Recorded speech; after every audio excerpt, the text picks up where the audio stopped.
પ્રોફિટની વાત કરીએ તો વાય ઓન વાય બેસિસ પર 5.5 કરોડની નહીં ખોટની સામે 160 કરોડનો નફો થતો જોવા મળ્યો છે.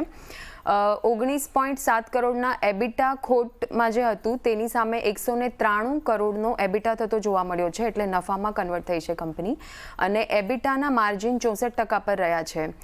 મોર્ગન સ્ટેનલીનો રિપોર્ટ આવ્યો છે આના પર, અને તેઓએ અંડરવેટના કોલ આપ્યા છે અને ટાર્ગેટ આપ્યા છે 3,715 પર શેરના.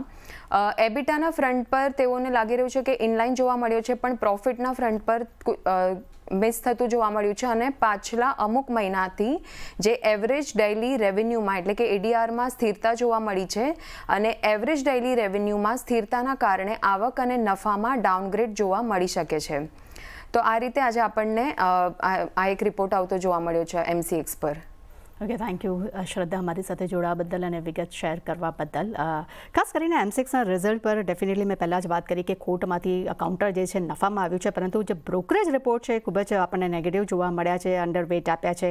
મેઇન રીઝન એ છે કે કંપનીના જે અર્નિંગ્સ જે અને રેવન્યુ છે એ બંને કન્સોલિડેશન જે છે એટલે કે કન્સો રેવન્યુ ને કન્સો પૂરા રિઝલ્ટ જે છે તે અંડરવેટ આવ્યા છે. તેમાં એક અંડર પરફોર્મન્સ જોવા મળ્યું છે, જેને કારણે કરીને આજે તેમને પણ એક રેટિંગ ડાઉનગ્રેડ આપ્યા છે. અને તેનું ઇમ્પેક્ટ અત્યારે આપણે કાઉન્ટર પર પણ અત્યારે આપણે જોઈ રહ્યા છે કે અત્યારે ડે લોની આસપાસ અત્યારે આપણને MCX કારોબાર કરતું જોવા મળી રહ્યું છે.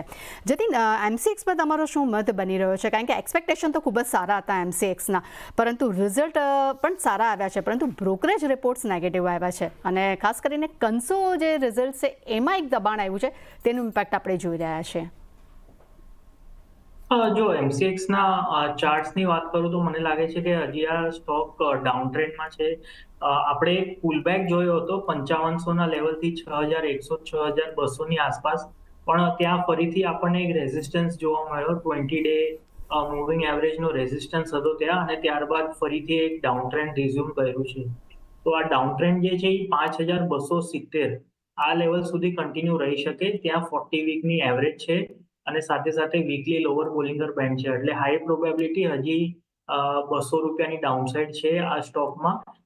5270 5250ની આસપાસ મને લાગે છે કે આ સ્ટોક સ્ટેબિલાઇઝ થવું જોઈએ, અને ત્યારબાદ આપણને એક રિકવરી મોડ જોવા મળશે. પણ કરન્ટલી હજી ₹200ની ડાઉનસાઇડ લાગે છે.